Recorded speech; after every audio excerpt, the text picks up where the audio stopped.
taon pa lang ng relasyon namin, ang dami ko na agad naranasang sakit dahil sa pambababae niya. Nakipag-overnight siya sa ex niya, sumusundo ng babae na kaibigan daw pero nahuli ko ex niya pala. Pero nagstay ako kasi mahal ko siya eh. Mahal na mahal lang sobra. Lahat binaba ko para sa kanya. Kasama na yung pride ko. Kasi despite of everything, ako pa yung pumunta sa kanya para makapag-usap kami. Siya pa yung makapalang mukha na wala man lang sorry pero I stayed. Hanggang sa inabot kami ng 4 na taon. And then nabuntis ako, graduate na ako at may work tapos siya ay nag-aaral pa. He was forcing me na ipalaglag ang anak namin pero hindi ko siya pinakinggan at itinuloy ko pa rin. Hanggang sa naging okay naman yung sitwasyon. 6 months akong pregi at nagpakasal kami. Akala ko magiging okay na ang lahat. Hanggang sa nanganak ako. 6 months na yung baby namin when he decided to go abroad. Ayun na nga, nakita kong meron siyang kachat na babae. Nag-uusap sila at magkikita somewhere na hotel. Eh hindi pa nga siya nakakahanap ng work. Sa loob ng 3 buwan na nandun siya. Tapos utang na loob pa namin yung pagpunta niya doon kasi nag-decide na ako na pauwiin siya. At dito na lang maghanap ng work kesa masira yung family namin. Ako muna yung nagtrabaho at ako yung sumagot ng binyag ng anak ko at wala man lang pumunta na kamag-anak niya. Pero okay lang, at least we have him hanggang sa masama ng ugali sa akin ng biyanan ko. Lahat napapansin niya sa akin knowing na pera ko yung ginagamit ko at sa anak ko at anak niya naman napupunta. Okay lang naman sana sa akin kung ang problema ko ay yung kamag-anak niya lang. Kaso siya mismong asawa ko ang problema ko, walang work. Until now puro online games ang inaatupag. Inaabot ng madaling araw at nagkakasakit ang anak namin, hindi man lang niya pinupuntahan. Kaya nagpasya na akong makipaghiwalay sa kanya. Ginawa ko ang lahat, inintindi at nagsakripisyo ako pero wala pa rin eh. Wala siyang effort na puntahan kami ng anak ko until now. What should I do? Tama pa po ba yung iniisip ko? From our letter sender, Cynthia ng Candelaria, Quezon. Ayun, nagre-reklamo ka na at naisipan mo nang makipaghiwalay. Na kung tutuusin, wala ka sanang ganyang senaryo kung sa una pa lang ay hiniwalayan mo na siya. Ano, late reaction lang yung peg kung kailan over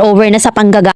Ganito kasi yan, lahat ng pinipili natin at nagiging decisions natin sa buhay ay may kaakibat na resulta. Una pa lang na magjowa pa lang kayo ay sakit na pala naman sa ulo. Sana hindi mo na siya pinakasalan. Alam mo naman pala na ganun yung ugali niya. Dapat dun pa lang nalaman mo na napasakit lang yung dala niya. Pero wala eh, nagpakasal ka pa rin sa kanya. At eto naman yung real talk advice ng mamilen mo. Niloloko ka na nung una pa lang, di sana nung pa lang inagising ka na. Alam mo na ngang si ulo, pinaabot mo pa ng 4 years, tapos nagpabuntis ka pa at nagpakasal ka pa. Alam mo, may pwede ka nang itabi sa ribulto ni Rizal. Diyos ko, habang binabasa ko yung problema mo, pagod na pagod ako. Hindi ko alam kung ano yung itatawag ko sa'yo. Kung halimbawa, kaya mo namang itaguyod yung anak mo ng mag-isa. Then mag-decide ka kung ano yung mas mainam para sa life nyo ng anak mo. Hanggang ngayon ba, nag-aalinlangan ka pa rin? Hanggang saan ka dadalhin ang Nag-isip ka sana noon pa lang, hindi mo sana dinanas yung masaklap na buhay mo ngayon. Pag ikaw nagkamalit na buntis ka, hindi solusyon ang kasal agad. Hindi bali ng walang ama ang bata, kesa naman makisama sa ganyang klase ng lalaki. Mantakin mo naman na gusto niyang ipalaglag yung anak mo, pinakasalan mo pa. Ang style mo kasi parang siya lang yung lalaki sa mundo. If you continue being someone kahit sobrang sakit na, pinipigilan mo lang yung pagkakataon na pwede kang sumaya nang wala siya. Love yourself. Be smart to know when enough is enough. You deserve to be well. Palagi iwanan sa sarili ang self-respect. Kung hindi mo kayang ibigay yan sa sarili mo, paano ka pa irerespeto ng iba? Buti na lang hindi pa nauuso yung tokhang sa mga martir. Iwasan sana nating mapabilang sa listahan dahil nakakamatay ng kaluluwa ang mga walang kwentang tao na pinag-aaksayahan natin ng panahon. May uso gamitin ng utak ha. Sorry ha, pero alam mo naman dapat kung ano yung tamang gawin. Halika nga muna saglit, isasampa kita sa luneta.